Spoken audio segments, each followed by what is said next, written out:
Okay, it's showtime, so let's quiet down and get started.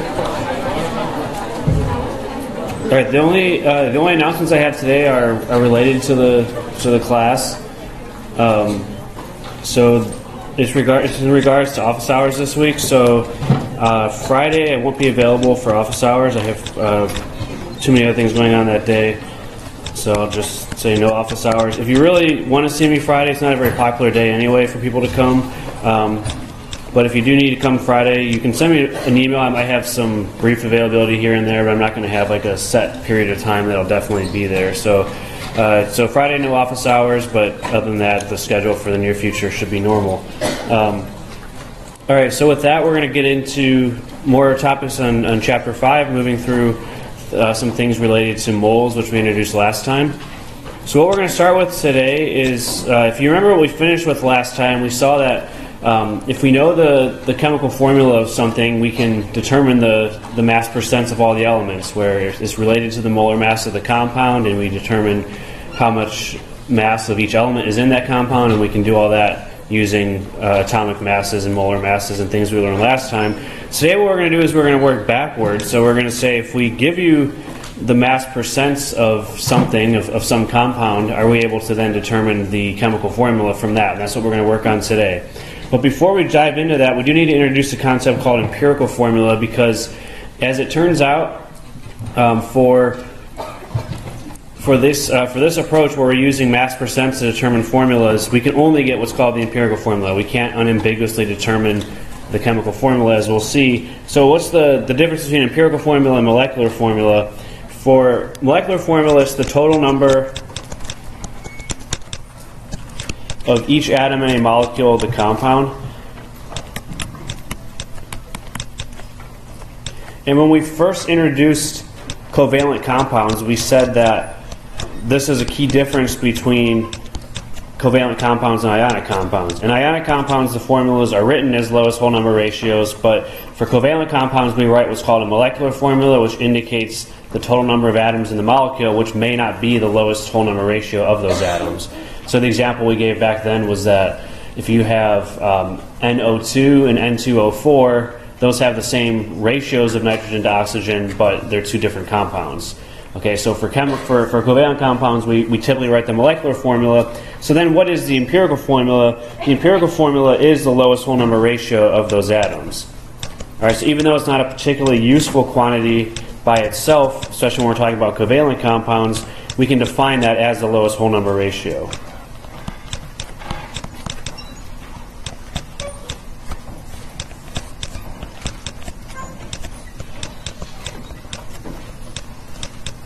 Right? So that's what we call empirical formula.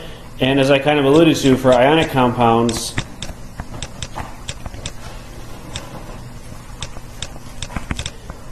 the empirical formula is what we would write as the ionic formula.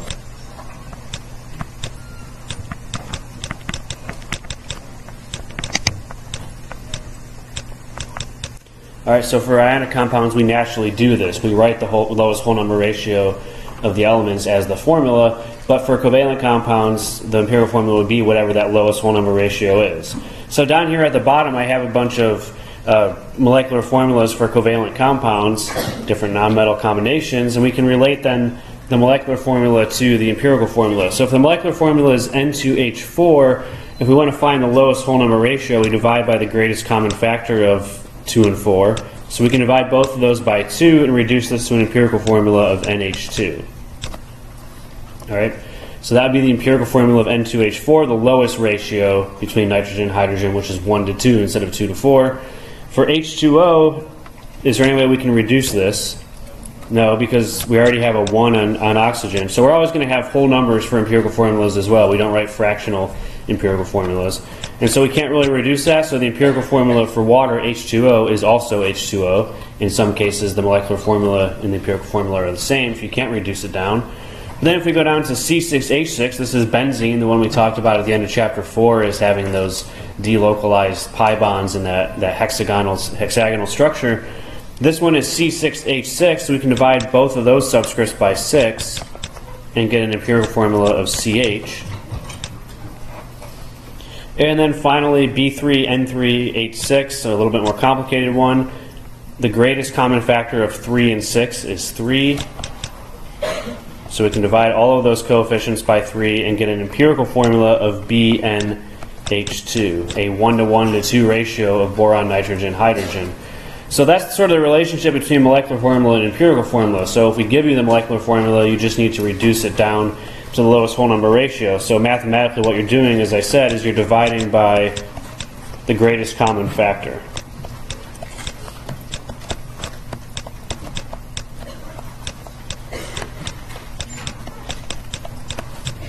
And the reason that empirical formulas are important for us now is because if we give you a mass percent for a compound, that mass percent can only determine the empirical formula. In other words, every compound that has the same empirical formula is going to have the same mass percent. So if we have CH as our empirical formula, we could have compounds with the formula C2H2, C4H4, C6H6, or C3H3. Any multiple of CH could be the molecular formula. All of those compounds with the different molecular formulas will have the same mass percent, they'll have the same empirical formula, but they're all different compounds with different properties.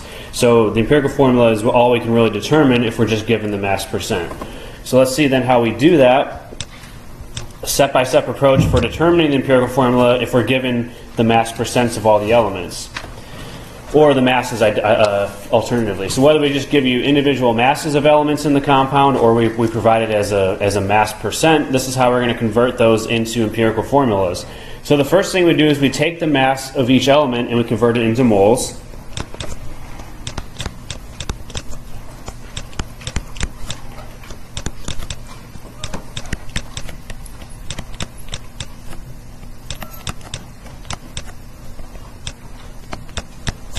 And remember, we learned last time that the way we do that is we use the atomic mass of the element as a conversion factor. So by using the atomic mass, we can convert the mass of each element into moles. And then we have a bunch of moles for all the elements in the compounds. We want to reduce that to the lowest whole number ratio to get the empirical formula. So the way we do that is we're going to divide by whichever number is the smallest, whichever number of moles is the smallest. That will set one of them to 1, and then all the rest will be set as a ratio to that. So we're going to convert these molar amounts to the lowest ratio by dividing each molar quantity, each number of moles that we have,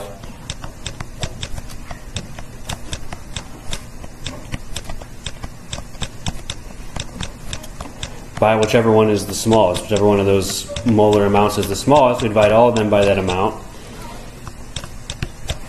So that will give one of our coefficients down to 1. The rest of those will all be relative to that.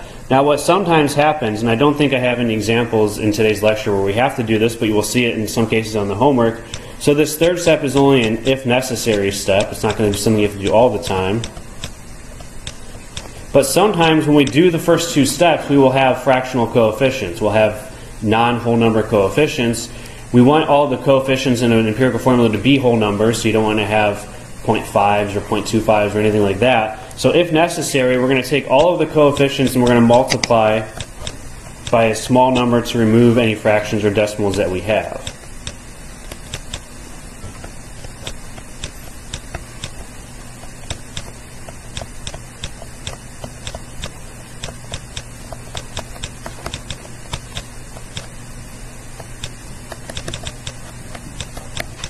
Okay? So that's sort of our last step, if we need to, is to multiply everything by a small number to remove fractions and decimals. So as an example of the third step, just to give you an idea of what I mean by this, because we're not going to see it, I think, the rest of the time. It's not always, like I said, you don't always have to do this. Very often you don't. But let's say we did the first two steps. We converted everything to moles. We divided by the smallest number to get the ratios. And we came up with an empirical formula of C0.5H. All right, that's just a random example that I've chosen. So let's say that that's what we got. Now, the empirical formula cannot have decimals or fractions in it. So if we want to get rid of this and convert them into whole numbers, what many people will do, and this is the fatal mistake that a lot of people make on these problems, is they try to round the numbers. We don't want to do any rounding in this case unless they're really close to a whole number.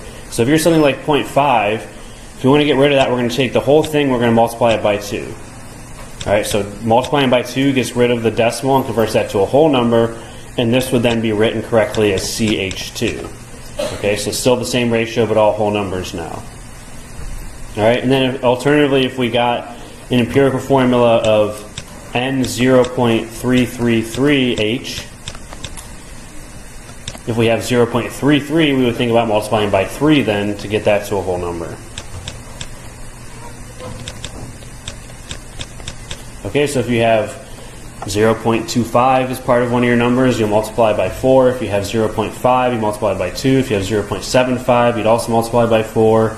0.33 or 0.66, you multiply by 3. So whenever your numbers come out to not be whole numbers, you don't want to just round them unless they're really, really close to the whole number. If it's, 1.99, sure, round it to 2. That's fine. But if it's 1.75 or 1.33 or something that's not anywhere close to a whole number, make sure you multiply by a small number to get rid of that decimal and not just do a bunch of unnecessary rounding. All right, so let's do a few examples of this just to see how it works. So this compound here is called vanadilyl chloride, and it's a rare example of a metal compound that's a liquid at room temperature. That's what it looks like. It's sort of an orange liquid. It's pretty volatile, so you see the orange vapors everywhere too. And so we analyzed a sample of this, and we found that it has 1.47 grams of vanadium. Atomic symbol for vanadium is V. 0.462 grams of oxygen and 3.07 grams of chlorine. What is the empirical formula? So this is one way we could set up the problem. We give you masses of each element and ask you to find what the formula is from that. Now, keep in mind that if earlier in the course we would have seen problems like this, we would have asked you to find the mass percent or something like that. Now we're going to be able to take it a step further and use this information to tell us what the actual chemical formula is, or at least the empirical formula, I should say. Okay, so the way we do this is, as I said, the first step is to convert all of these mass amounts into moles. Okay, so we want to find the moles of vanadium. We're given 1.47 grams. And remember, when we want to convert from grams into moles, we use molar masses, which for the elements are their atomic masses that we get right off the periodic table.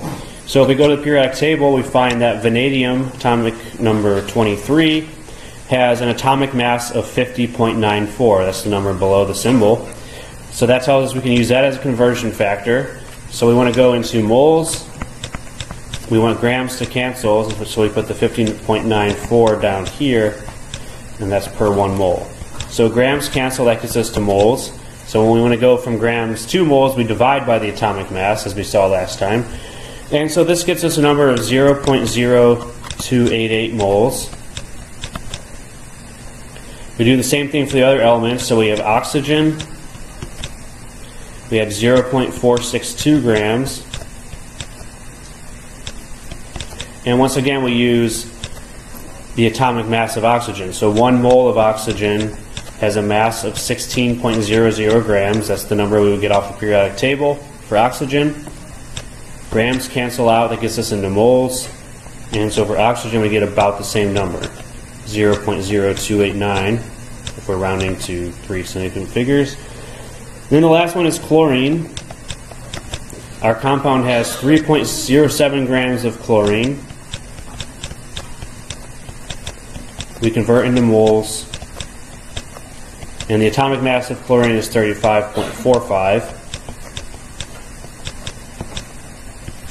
So grams cancel, that gets us into moles, and we get 0.0866 moles.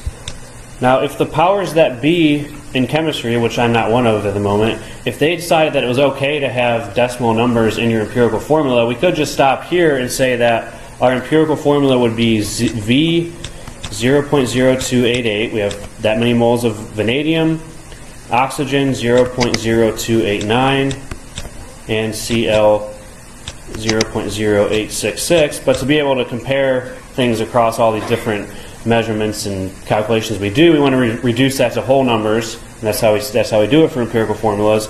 So as I said, the way we do that is we divide all of these coefficients by the smallest one. So the smallest one is 0.0288, which we have on vanadium. So we're going to take all 3 of those coefficients and divide them by 0.0288. And what that reduces down to then is VOCl3.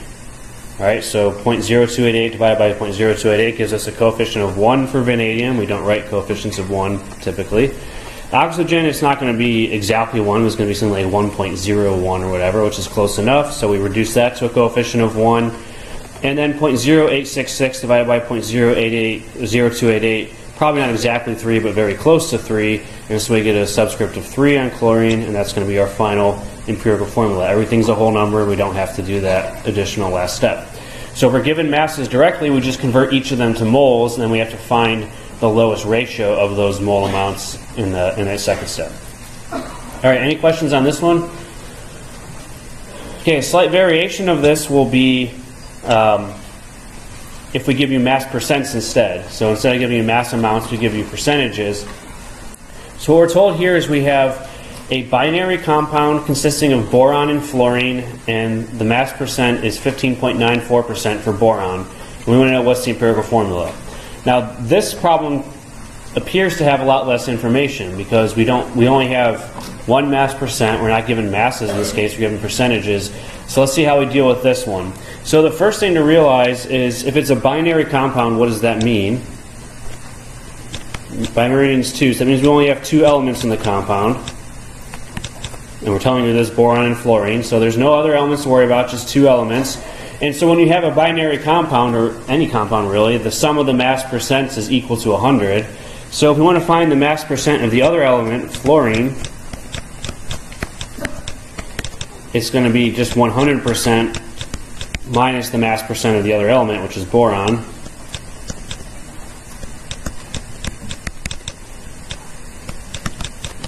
Alright, so that's something we learned earlier. That should be a review. If we have mass percents, they add up to 100, so if we give you one, you can find the other in that way. Alright, so we know the mass percents of both elements now, 15.94 for boron, 84.06 for fluorine. Now what do we do with this information to find empirical formula? So in many cases, we'll give you the mass percents of elements.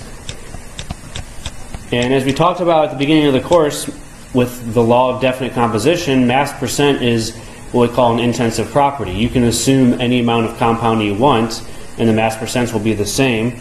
So an easy way to do this is if you're given the mass percents, assume that you have 100 grams of compound.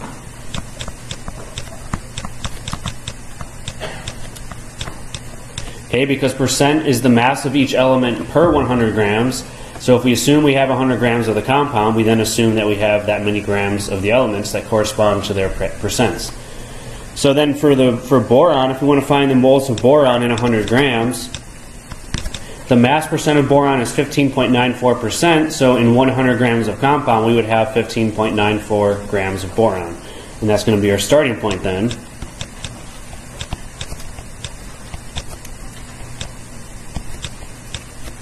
So we convert to moles, that's the first step. We divide by the atomic mass, which is 10.81. So we get 1.474 moles of boron. Alright, and if we're assuming 100 grams of compound, then the moles of fluorine is going to start with its mass percent. So in 100 grams of compound, we have 84.06 grams of fluorine. And we use its atomic mass to convert into moles. So we divide by the atomic mass, which is 19. That cancels out moles and gives us, cancels out grams and gives us 4.424 moles of fluorine. Okay, so those are the 2 molar amounts. We've gone from mass to mole. That's the first step. And then we just have to reduce these to a ratio. So the empirical formula is B 1.474.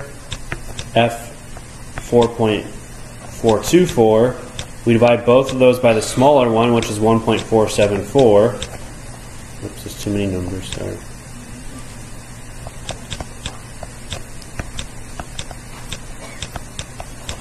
And this one then, without any additional simplification needed, reduces down to BF3.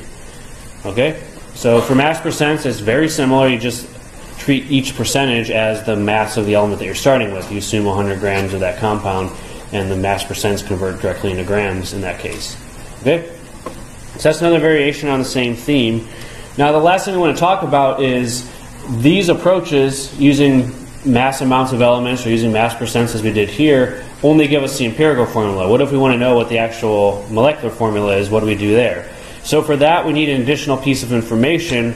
We also need to then give you the molecular mass in some fashion. Okay? So if you know the molecular mass and you know the empirical formula, we're going to show you now how you can use those 2 pieces of information to find what the molecular formula is. And the idea here is that the empirical mass, which is the mass that you would calculate from the empirical formula, is going to be related to the molecular mass by some whole number. Okay, because the empirical formula is the lowest whole number ratio of elements, the molecular formula is going to be some multiple of that. Alright, so what we have to do is just figure out what's the whole number that we need to multiply the empirical formula by to convert that into a molecular formula. Okay, so let's start with just an example. So if we determine that the empirical formula is CH2, and we know that the molecular mass is 70, what is the molecular formula? Okay, so how do we go about doing this?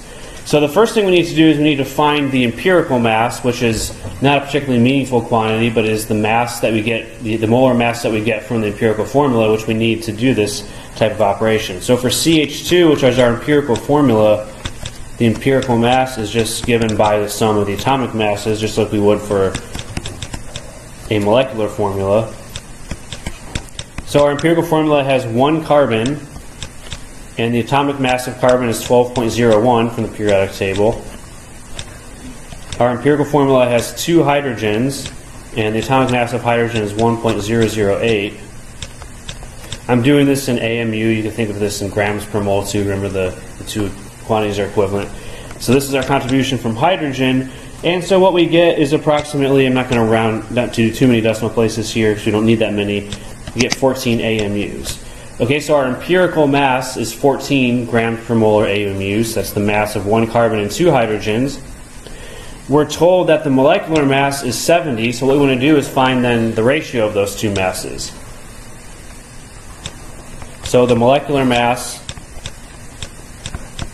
divided by the empirical mass, and if you've done everything correctly, you should always get a whole number here. And so what we get is the molecular mass is given to us as 70 AMU. The empirical mass that we just found is 14, and so when we divide the two, we get 5. Alright, and so what this number 5 tells us is that our molecular formula is 5 times the empirical formula. Alright, so we take our empirical formula CH2, we multiply the whole thing by 5, both coefficients by 5, to keep the ratio the same, and we get C5H10. Alright, so if you want to find the molecular formula, you need an additional piece of information, which is the molecular mass. Typically, we would give that to you in the problem. And then once you have empirical formula and molecular mass, you find the ratio of the two, and then you multiply the empirical formula by that amount. Okay, because remember, an empirical formula of CH2, the formula could be CH2, C2H4, C3H6, C4H8. Any multiple of CH2 would work, but if you know what the molecular mass is, you can definitively tell that it has to be C5H10, because that's the only compound with that empirical formula that would have a mass of 70 AMU. Okay? Alright, so let's close this section up by putting it all together. We have a compound that is 28.18% manganese, 30.8% carbon, and 41.03% oxygen. And we're telling you that the molar mass is 389.98. Determine its molecular formula. So this is often how one of these problems will be set up. It's the same thing we did earlier, just one additional step to find what the molecular formula is instead of just the empirical formula. Alright, so always look closely at what the question is asking you. If it's asking you for molecular formula, you do have to take the molar mass into account. Alright, but the starting point is the same as what we did before. If we have mass percents, we assume 100 grams of the compound. And we're going to take each of these mass percents as a gram amount and convert it into moles. So the moles of manganese, Mn, we have 28.18 grams of Mn. Percentage is 28.18. And we use the atomic mass to convert that into moles. So from the periodic table, I don't want to keep flipping back and forth, but from the periodic table you would find that manganese has an atomic mass of 54.94 grams per mole. So we divide by that to get moles of manganese. So we have 0.5129. We do the same thing for the other elements. Carbon, we had 30.8%, so we treat that as a gram amount, 30.80 grams. Divide by the atomic mass of carbon, which we've seen many times now is 12.01. So that gives us 2.564 moles of carbon. And then for oxygen, The last percentage we have is 41.03, sorry. 41.03 grams of oxygen. We use its atomic mass of 16 to convert into moles.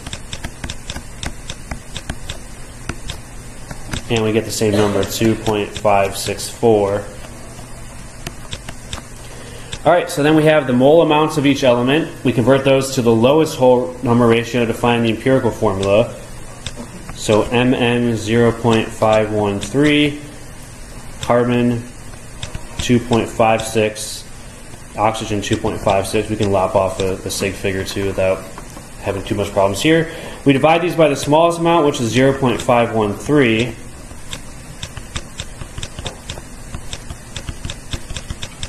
And what we come out to is MnC5O5. Alright, so that's the empirical formula. Everything's a whole number, so we don't have to do any additional steps on that. But what we're asked for here is the molecular formula, so then what we need to do is compare the given molar mass to the empirical mass. Alright, so the empirical mass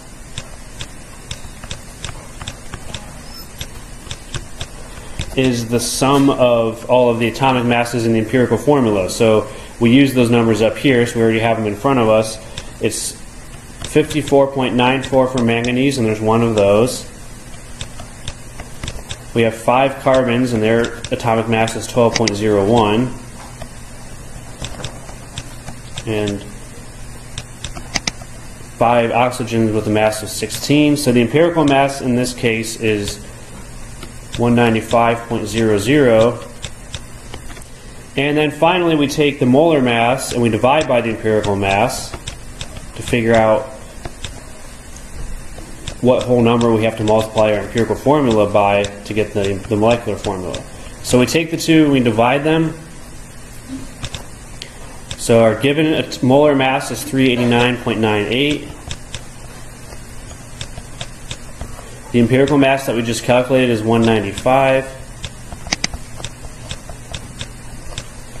And that comes out to very close to 2.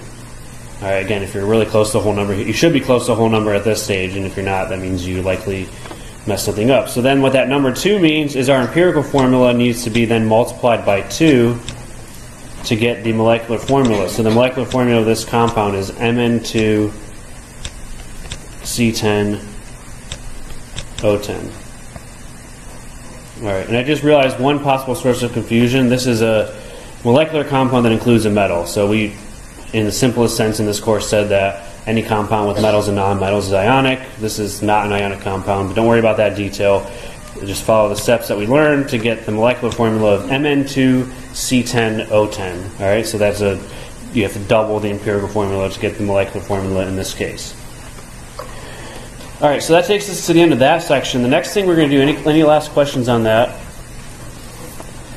The next thing we're going to do is quite related to this, but it's a more indirect way of getting the masses of the elements.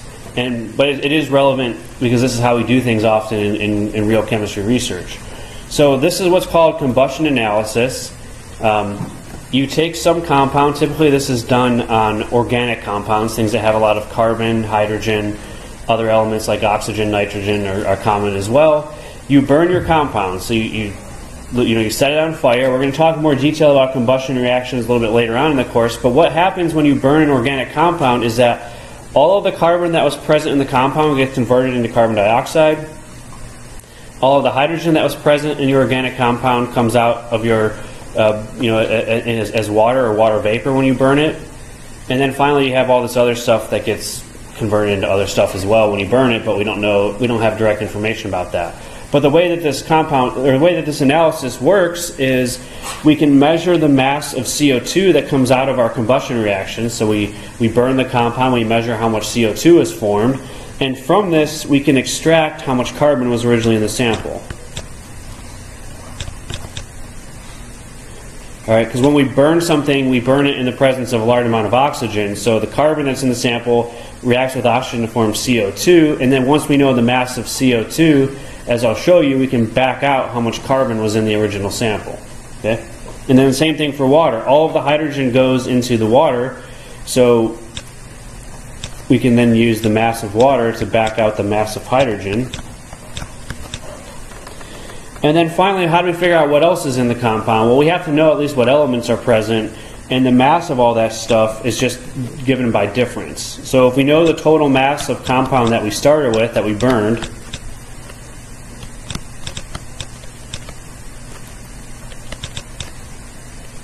we can subtract the mass of carbon that we found from the CO2, and then we can subtract the mass of hydrogen, which we got from water, and by difference we get the mass of all this other stuff here, which, as I said, could be any other elements that we have in the compound. Alright, so if your compound only has carbon and hydrogen, you don't need to do this step here, because all the mass gets converted into CO2 and water. But if you have a third element present, which is often the case, you have to find that by difference. Alright, and so the advantage of this approach is by burning the compound, by analyzing the combustion products, we can determine the empirical formula of an unknown compound. As long as we have a way of identifying what the other elements are, which is, also often requires additional techniques, but with all that information we can determine the empirical formula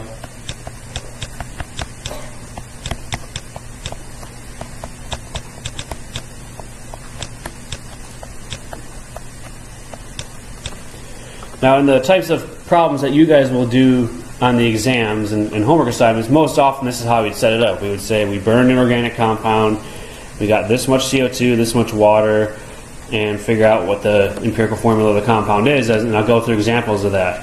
In real life, if you're curious, we don't often use this technique in that way. We don't usually use this to tell us what the empirical formula is. Instead, what we do is we synthesize a compound, we know what its empirical formula should be, and we compare the mass percents theoretically to the mass percents that we get from combustion analysis to tell us if the identity of our compound is correct. So it's not often used in this way, but sometimes it is, and it's still, and historically speaking especially, it's a very valuable technique for determining chemical formulas. So let's understand then how that works with an example.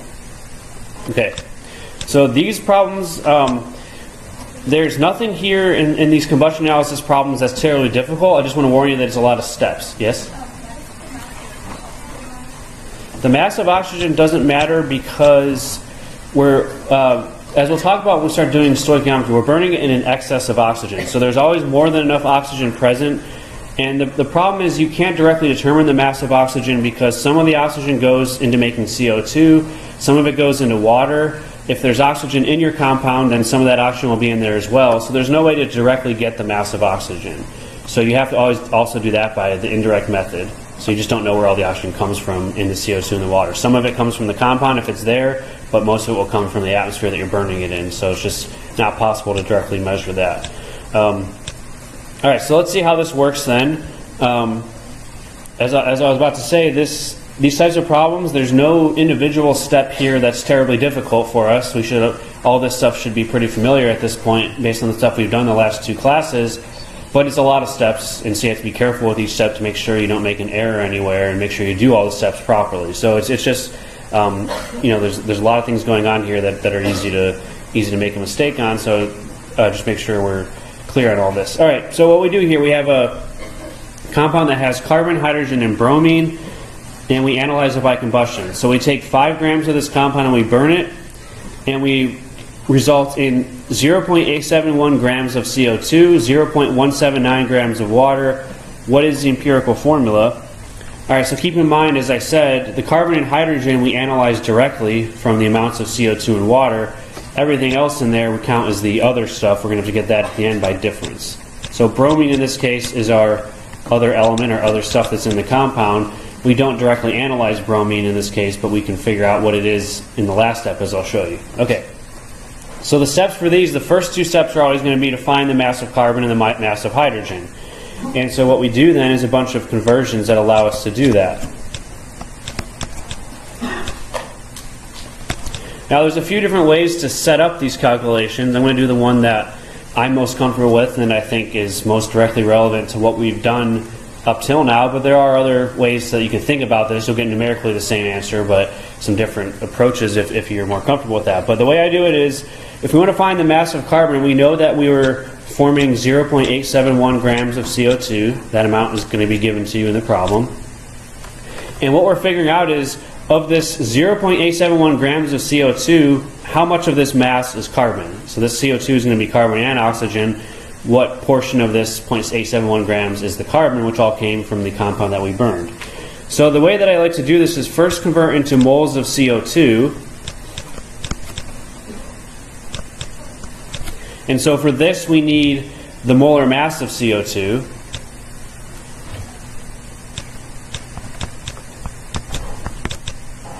(12.01 grams from carbon is the atomic mass. We have 2 oxygens. Sometimes in homework and test problems we're nice to you when we give you molar masses, other times we don't, so you have to make sure you know how to do that.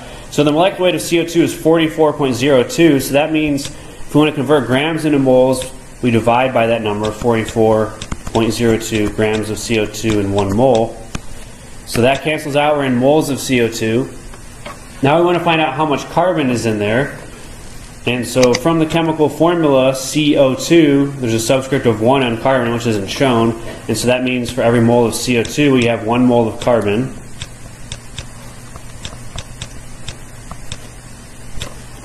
Alright, so converting, it's multiplying by 1, so it's a trivial operation, but it converts moles of CO2 into moles of carbon because the chemical formula tells us that there's 1 mole of carbon for every mole of CO2. There's a subscript of 1. And then finally, if we have moles of carbon, what we want to find is the mass of carbon. Now, in reality, for empirical formulas, we're interested in moles, so this could be a place for us to stop. However, we need to get the mass first because the mass is going to allow us to find the mass of the bromine that's in the compound. So we need to go all the way to finding the mass. So to get from moles of carbon back into mass, we use the atomic mass of carbon. But this time we want moles to cancel, so we're going to put the atomic mass on top. And so what we found then is that we have 0.238 grams of carbon. So out of 0.871 grams of CO2, 0.238 of that is carbon. And that's the amount of carbon that was in the original 5-gram sample that we burned of this compound. Alright, so that's what we get for carbon. The other way you could think about doing this, I won't show this, is think of it as a mass percent problem. So you have 0.871 grams of CO2. What's the percentage of carbon in CO2? That would be maybe a more direct way to do it. We'd have to calculate the mass percent first, so it requires additional steps that way. So both ways are equivalent. This is the way that I set it up, just as one continuous string of calculations. We do the same thing for hydrogen now. We first need to find the mass of hydrogen because with that number we can then eventually find the mass of the last element, the bromine. Alright, so for hydrogen we had 0.179 grams of water. So all of the hydrogen in our original compound, when we burn it, goes in to make water. We convert from grams to moles first. So 1 mole of water, we need the molar mass of water is 2 times hydrogen plus 1 times oxygen, so 18.02. Alright, so we're using molar mass to convert grams to moles. And now we have to find the moles of hydrogen that are in the water. Now this is where we have to be a little bit careful.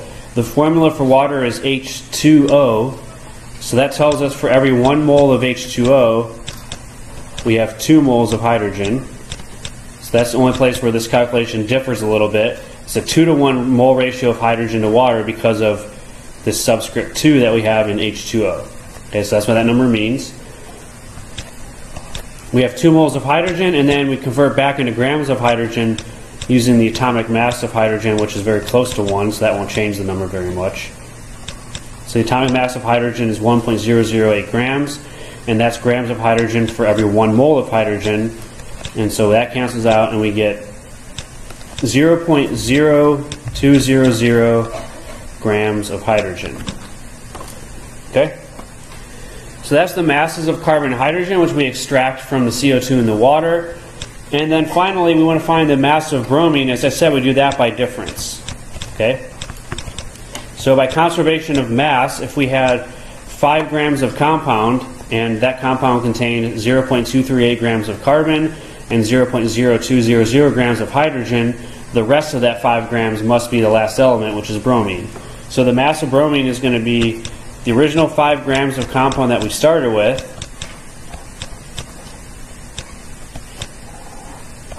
we subtract the mass of carbon that's in there, 0.238, and we subtract the mass of hydrogen, 0.0200, and that gives us 4.74 grams of bromine. Right, so most of our original mass was bromine, but we subtracted out the amount of carbon that we had, the amount of hydrogen that we have. All right, so those are the steps that we need to get the masses of each element. And now that we have the masses of each element, determining the empirical formula is exactly what we learned earlier today. So once you get mass of carbon, mass of hydrogen, mass of whatever else is in there, we just have to go through the steps of converting masses into moles and moles into lowest whole number ratios. All right. So as I said, if we could have potentially stopped these calculations at moles of carbon, moles of hydrogen, but we needed the masses to find this part anyway. So let's go back to that in the second step and do everything into moles. So now this should be a review of stuff we covered earlier today. The moles of carbon, we take the mass of carbon that we found, and we convert back into moles by using the atomic mass. 1 mole of carbon has a mass of 12.01 grams. That's the atomic mass from the periodic table. So basically what we're doing is we're undoing the last step of this calculation up here. The last step up here we converted moles into grams, which we needed, and now we're just going to convert that grams back into moles. So we're kind of undoing one of the steps we already did.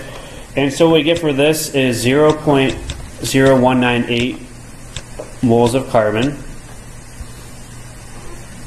And then for hydrogen we do the same thing. The mass of hydrogen that we found was 0.0200. We convert that into moles using the atomic mass of hydrogen. The atomic mass of hydrogen is very close to 1, as we said, so this isn't going to change the number very much. So going grams into moles, we divide by the atomic mass and get, again, 0.0198, same number. And then finally for bromine, we saw that the mass of bromine in the sample was 4.74 grams. We use its atomic mass, which we haven't seen yet. The atomic mass of bromine from the periodic table is 79.9.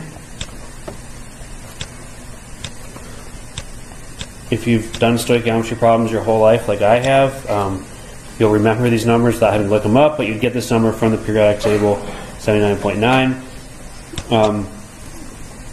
And then we get 0.0593 moles of bromine. Okay? Alright, so those are the numbers we have for the moles, and then we just have to convert that into a ratio. C 0.0198, hydrogen 0.0198, Br 0.0593 are the mole amounts. And to get those into a whole number ratio, we divide by the smallest of those, which is the 0.0198.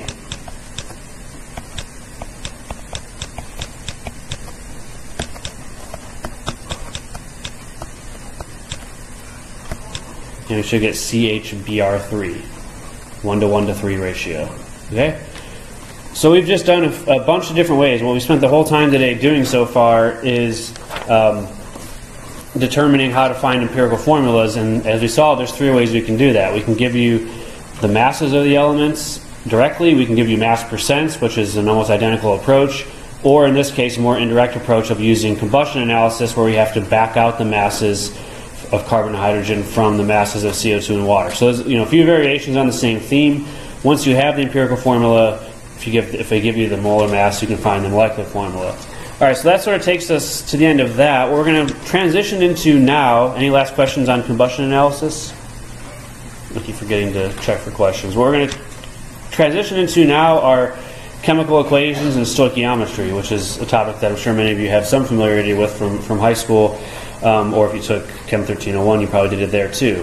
So what we have to first talk about are chemical equations, which, so up until now we've talked a lot about relationships involving moles, but we've been doing it for single compounds. What is the number of moles of this compound in this many grams, or if we have this mass percent for this compound, what's the formula? So now what we're going to talk about with chemical equations are converting elements and compounds into different compounds, or some combination of those two. Okay? So what we have in a chemical equation is the atoms in the elements and or compounds are reorganized to form new substances. And we've kind of already seen some examples of chemical equations in this course when we talked about bond energies and how to use those to calculate delta E, so this isn't totally foreign to us. But the parts of a chemical equation, we have two sides of a chemical equation, reactants and products. So the reactants are the elements and or compounds that are consumed.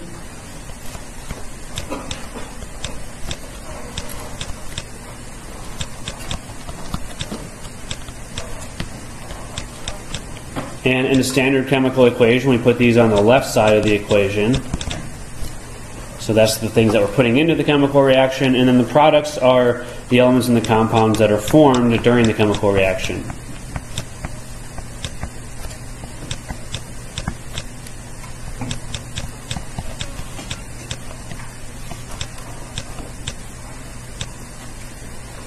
And this is going to be the right side of our equation. And then each element or compound that participates in the chemical equation is going to have a number in front of it, which we call the coefficient. So the coefficient are as I said, they're numbers in front of each species, in front of each substance. The symbol for that substance specifically. So the numbers in front of each symbol, each chemical symbol. And what they tell you is the number of, and we can interpret these in a couple different ways. They tell you, we can interpret this at the atomic level, which tells you the number of atoms or molecules of that substance that's involved in the chemical reaction. Or alternatively, you can interpret this at the larger macroscopic level, and then you can interpret this as the number of moles of each species that's involved.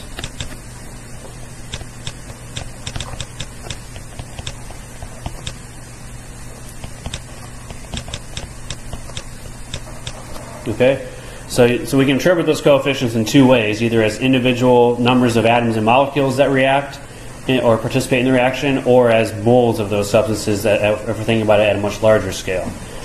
And then when we're talking about chemical equations, we have to remember the law of conservation of matter, which is that atoms are neither created nor destroyed in a chemical reaction. So what that means is that all of the atoms or elements that appear on one side of the chemical equation, on the reactant side, have to also appear on the product side and in the same amounts. You can't have different amounts of one element on one side versus the other. You can't create an element altogether. Those have to be balanced, as we say, on both sides of the chemical equation, on the reactant side and on the product side. Okay? So let's go through the steps for balancing chemical equations, which is, again, writing them with the correct coefficients that allow us to have the same number of elements on each side as we're trying to do. So I like to break it down into steps, but at the same time, once you do this enough times, you're not going to even have to think about the individual steps. So the first thing we do is arrange the reactants and products. Sometimes we will give you the unbalanced reaction and it's already set up for you.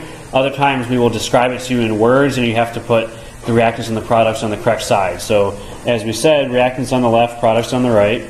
So sometimes by reading the problem, you'll have to decide which ones are reactants and products just from the language of the problem. That's usually not too difficult to do. So we have to make sure that we put everything on the correct side of the arrow.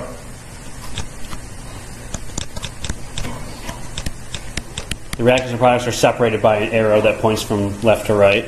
And then we add coefficients. And this is where there's going to be a few different ways of doing this. And what we're going to start with are relatively simple reactions that we can balance by what's called inspection, where we just have to look at the number of elements and atoms on each side of the reaction and kind of make sure that they balance each other out. For more complicated reactions, we'll learn some additional techniques a little bit later for that. So we're going to add coefficients to make sure that the elements are balanced on both sides.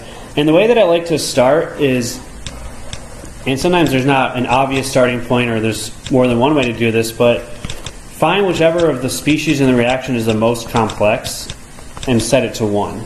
So set that coefficient to 1 to start with. That's often an easy way to do this so that you're not trying to play around with your coefficients too much. Because a lot of times if you try to just go at it in a haphazard fashion, you'll start adding coefficients, then you'll have to change other ones, and you'll just go on in an endless circular loop forever and never quite get to the end. So it's good to take one of your species in the chemical reaction, and what I mean by most complex is the one that has the most number of elements in it, for example. Set that to a coefficient of 1, and then balance everything else relative to that. That's often a good way to do it. So we adjust the coefficients to make sure the atoms balance on each side.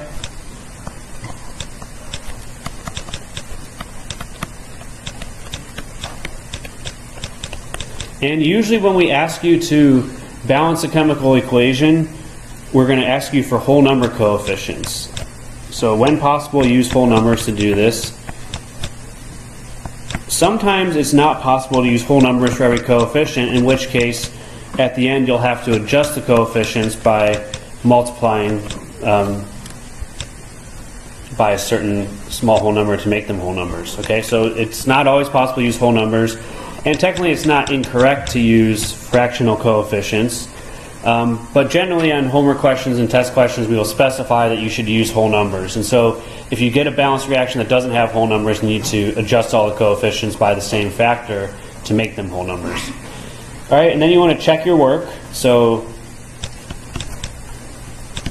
the number of atoms on the left and each type should be the same as the number of atoms on the right side of your equation. So it's always good to double check your work after you think you're done.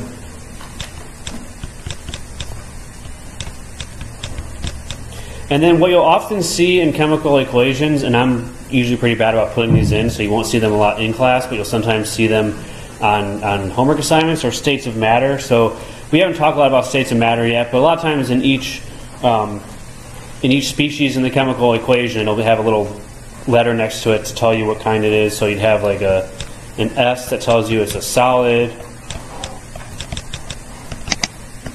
an L which would tell you it's a liquid, or a G to tell you it's a gas. And there's some other little symbols we'll talk about in the next chapter. So that's not so important for balancing the equation, but they will sometimes be there, and don't be thrown off by what those tell you. It's just telling you the state of matter for that species. Okay, so that's how we do it, and like before, let's just work through some examples. So let's do the combustion of ethane, and we want to, I don't specify it here, but let's try to do it with whole number coefficients, okay? So we have, in this case, when we do combustion, as we'll learn a little bit more in detail later on, you're taking some compound, you're combining it with O2, and as we said, you form CO2 and water. And if the compound that you're starting with only has carbon, hydrogen, and oxygen, then the only products you get are CO2 and water. So that's the reactants, C2H6 and O2. Products are CO2 and water. So like I said, what I like to do in these types of balancing problems is find what I think the most complex species is, the one that has either the most number of elements or the most total number of atoms in it, and set that to 1. In this case, I think C2H6 is the most complex. It has 8 atoms in it. So let's put a coefficient of 1 there. We don't usually show coefficients of 1, but at least at the onset, we can put it there to remind ourselves that that has a coefficient of 1 and that we've already set it. So ideally, once we set the coefficient of this first species, we don't want to change it. We're going to balance everything else relative to that. And the way that we want to balance is we want to find elements that only appear once on each side of the equation. Those ones become very easy to balance because then you just have to make sure that the numbers are the same. So if we look at carbon, carbon only appears here in C2H6 on the reactant side. On the product side, we have carbon is only appearing in CO2, so we can add a coefficient of CO2 to make sure that the carbon's balanced. C2H6 has 2 carbons in it, so we want to have 2 carbons on the product side. We don't ever change the chemical formulas. We add coefficients out front to make sure that we have 2 carbons. Okay, so by doing this, this 2 in front tells us that we have 2 CO2 molecules, or 2 moles of CO2, which also means then we have 2 moles of carbon. And so now carbon is balanced, and once we balance carbon, we don't want to touch this coefficient. And then we do the same thing for hydrogen. We have 6 hydrogens here in the reactant, and so on the product side we have H2O. Each water has 2, so if we put a coefficient of 3 out front, we'll now have a total of 6 hydrogens. 3 times 2. Okay? We've set these coefficients, and what you'll notice is that we're doing oxygen last. And the reason we do oxygen last is because oxygen appears twice on the product side. So it's hard to balance something out that appears twice if you try to start with that, because we don't know which combination of coefficients is going to give us the right ratios of everything. So now that we've balanced CO2 and water, we can balance oxygen last. So if we look at how many oxygens we have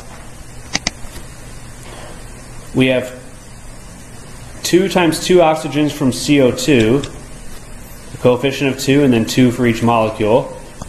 We have 3 times 1 for water. So on the right side of our equation, we now have 7 oxygens. We want to make sure that we also have 7 on the left. So if we have O2, how many copies of O2 do we need to get 7 oxygen atoms? 7 over 2. So this is one where we have no choice but to put a fractional coefficient in.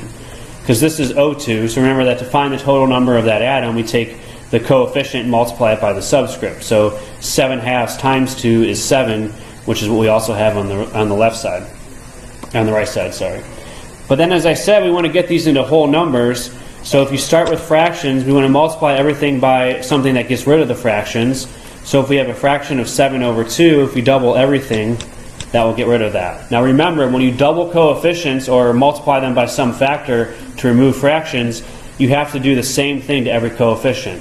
This reaction up here is already balanced, so if we want to do something to one coefficient, we have to do the same thing to all of them. So if we multiply this coefficient by 2 to get rid of the fraction, we have to multiply all the rest of these by 2 as well. So we're going to double every coefficient, so this becomes a 2, this becomes a 7, this becomes a 4, and this becomes a 6. Those are all whole numbers now. They're the lowest whole number ratio that we can have. That's another important thing, is to try to make sure that the whole number coefficients are in their lowest ratio. There's no way to reduce that. And now we can check to make sure that we have the correct numbers on each side. So if we do carbon,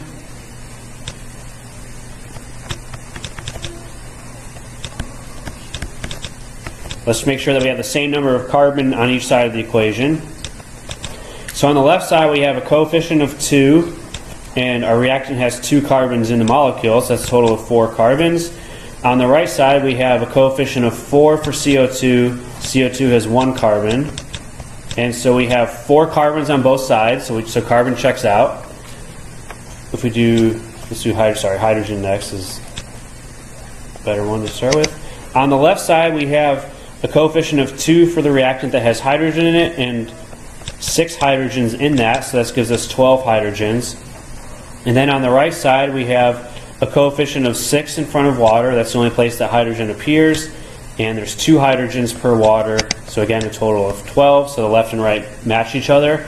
And then finally for oxygen, this is the one that's a little bit more complicated to analyze. So on the reactant side we only have O2, that's the only place that oxygen appears. So we have 7 O2s, each with 2 oxygens, that's a total of 14. And then on the right side, oxygen appears in both of our products. So when we're counting how many oxygens there are on the right side, we have 4 CO2s. Each one has 2 oxygens, 4 times 2, plus 6 waters, each with a single oxygen.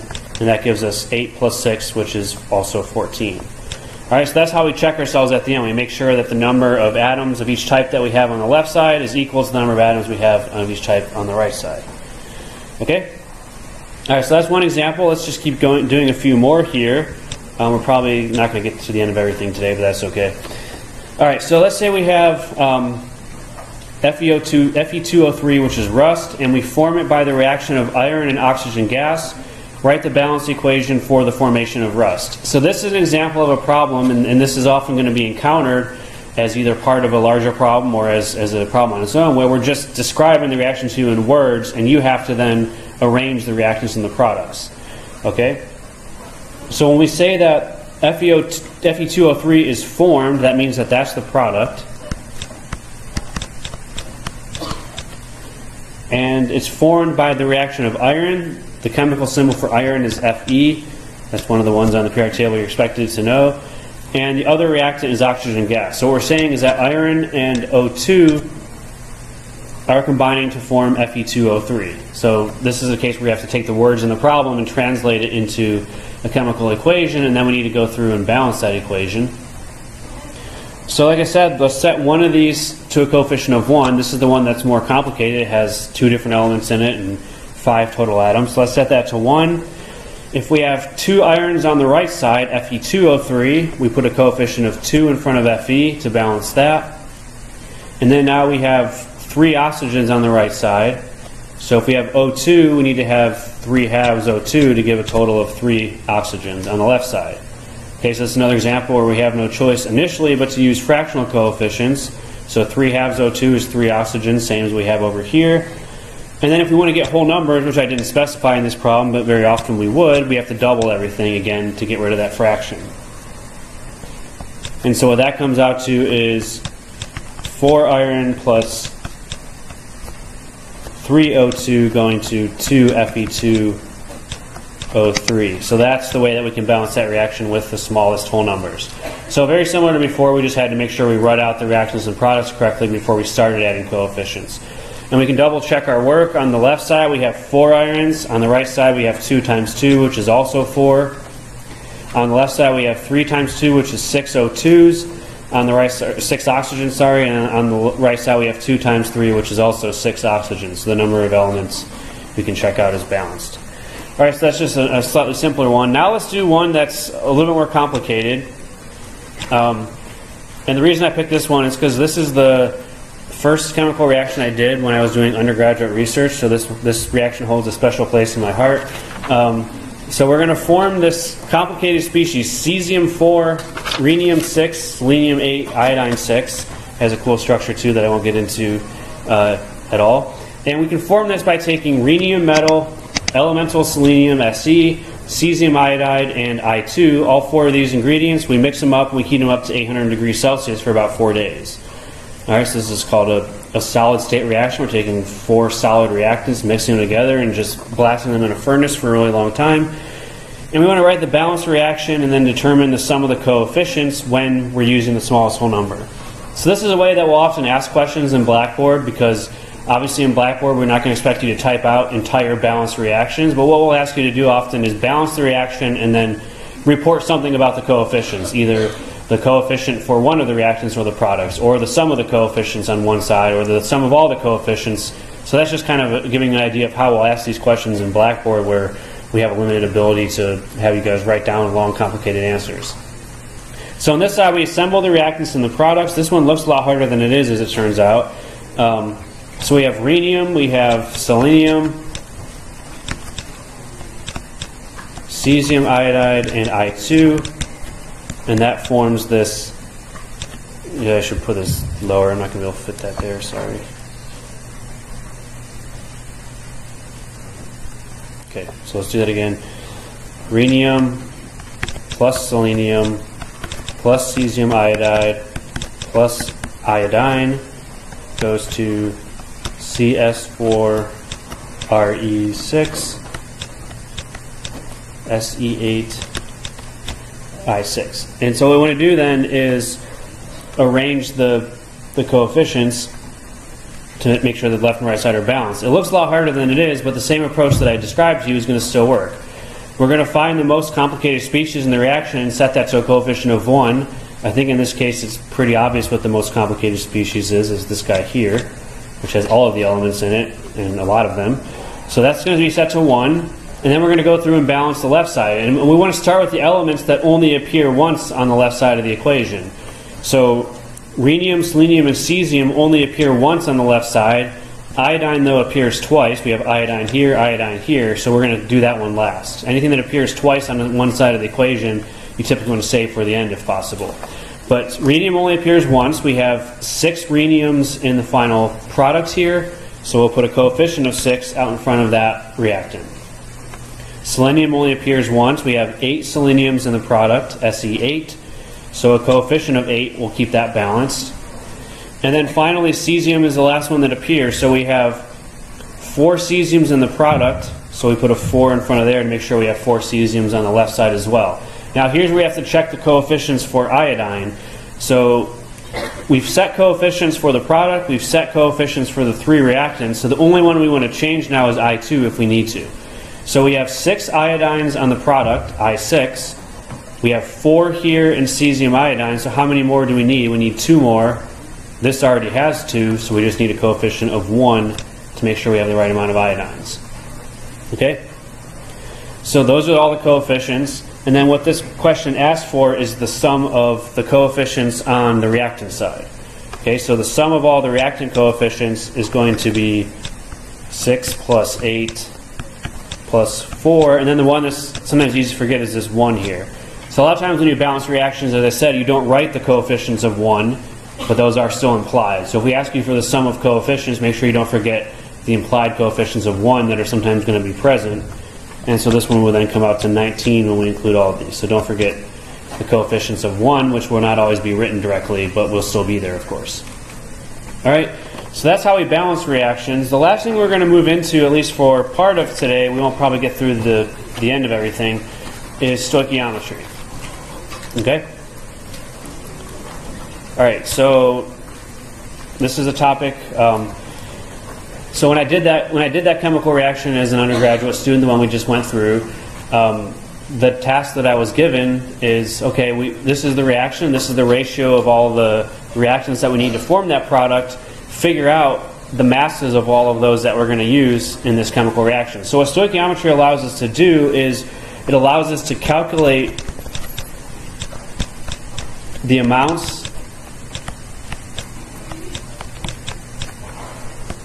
of reactants and or products that are involved in a chemical reaction.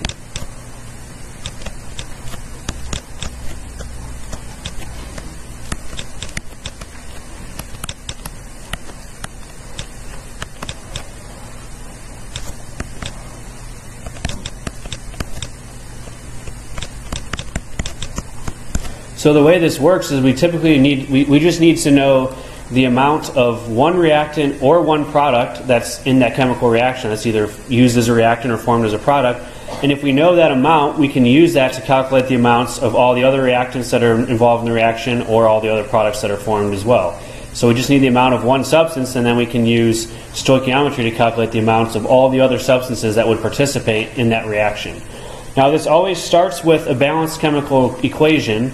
So we just went through how to balance chemical equations, and we'll see other types of chemical equations in Chapter 6 that we'll have to learn how to balance. And so none of this works without a balanced equation. So when you're doing a stoichiometry problem, the first thing you want to do is make sure that your chemical equation is balanced. Otherwise, your DOA, you're not able to go anywhere with this. So the key concept is mole ratios.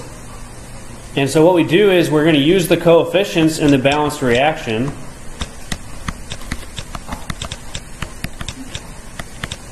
In the balanced chemical equation.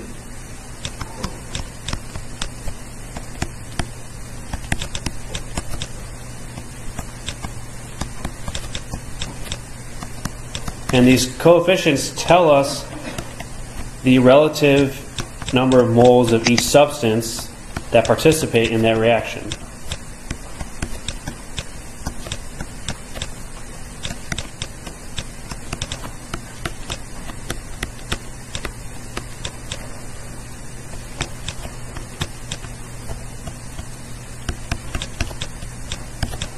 Okay, so if we have this generic reaction 3A plus 2B going to 4D, these aren't real chemical species obviously, but the coefficients here 3, 2, and 4 are what are going to be used when we're doing stoichiometry to allow us to convert the amount of one substance into the amount of another. So this coefficient of 3 in front of A with a 2 in front of B tells us that for every 3 moles of A that participates in the reaction, 2 moles of B participate, and so we can write this ratio as a conversion factor. So if we want to convert between the amounts of A and B, we use this ratio or the inverse of that ratio, 2 moles of B over 3 moles of A, to convert between those. Or alternatively, if we know that 3 moles of A participate in this reaction, for every 3 moles of A that react, we're forming 4 moles of D. Or we could say that for every 2 moles of B, we form 4 moles of D, and so on. So any combination of two coefficients in the chemical equation can be used as a ratio to convert between the amount of one substance and the amount of another substance. And these are all unit conversion factors, so we can use them to convert between different amounts, and we can invert the ratio if we need to. And so this is the key part of stoichiometry, are these mole ratios that we generate from the balanced equation and its coefficients. So once we have ratios, we can use these ratios to convert an amount of one substance into an amount of another. So sort of a diagram of the process then for stoichiometry. A typical type of stoichiometry problem you'll do is called mass to mass. So in this type of problem, what we would do is we'd say, we're going to give you the mass of one substance that's in a reaction.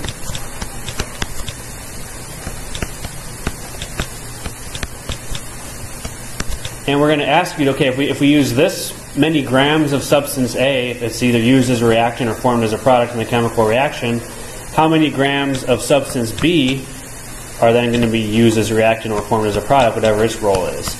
So we'll very often ask you to calculate the mass of one substance by starting with the mass of another substance that's involved in that reaction. Now, there's no direct way to do this. Right? This is what we want to do in this problem, but there's no direct way to do it because the balanced coefficients in chemical equations don't relate masses of substances to each other; they relate moles to each other. So we need to use an indirect method where we're going to first convert the mass of substance A into the moles.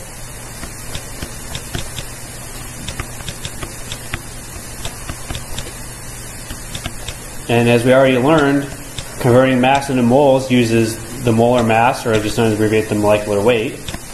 So if we know the molar mass of A, we can convert between mass and moles. And then once we have the moles of substance A, we can convert that into moles of substance B by using the coefficients.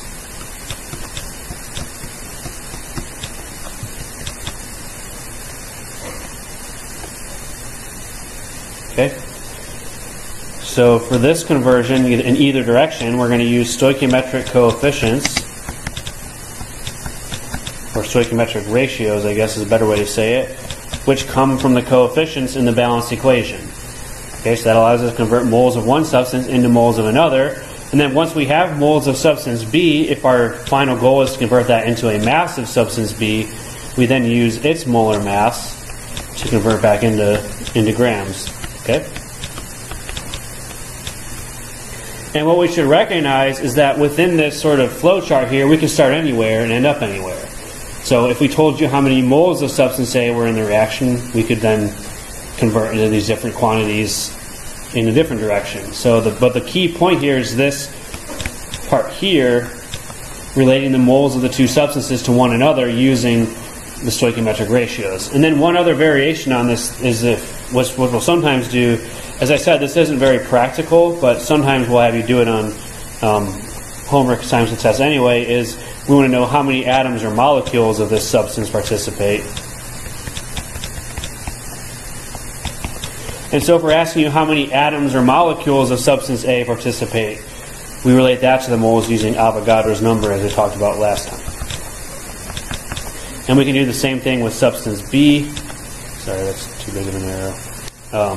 Where we can ask you about how many atoms or molecules, individual atoms or molecules of B participate, and we use Avogadro's number to convert in between those quantities into and out of moles.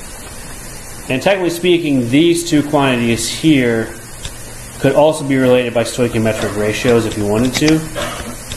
Because as we said, the stoichiometric ratios can be interpreted as either mole ratios or as ratios of individual atoms and molecules that participate. In practice, you're most often going to use a stoichiometric ratio relative to the moles of each substance. That's just the way that it's going to be done more often than not. So this roadmap here sort of summarizes all of the techniques we have now for converting things into moles, and then how we use those as parts of stoichiometry calculations where we're converting between moles of two different substances. All right, so these stoichiometry problems are best learned with examples, so we'll finish with one, and then I'll probably push off the next one until next week. We're going to run low on time here. So let's say we have this reaction. This is the mixture of nitric acid and hydrochloric acid called aqua regia, the water of kings, because it's one of the only substances that dissolves gold. So you can dissolve gold using this mixture. You form hydrogen tetrachloroaurate is what we call that. You form NO and H2O as byproducts. And so what we want to know is how many molecules of water are formed when 2.56 grams of gold is completely converted to the product HAUCl4. So just like we do with other types of conversion problems, the way I like to set this up is start with what it is we're looking for. We're looking for the number of molecules of water. And then from there, our starting point in our string of calculations is going to be whatever information we're given in the problem. The only amount we know in this problem is that we're using 2.56 grams of gold. We're not directly told how much of the nitric acid or the hydrochloric acid we're using. We're not told how much of these products we're forming. We're just told that we're using this much gold and we're completely converting it into the product. So that's going to be our starting point, 2.56 grams of gold. Now when you're doing stoichiometry problems, I would say when in doubt, convert into moles. That's never a bad thing to do in stoichiometry problems. So if you, and especially if you're starting with grams, then you know for sure you have to convert into moles, because that's the only way that we can relate the two substances to each other.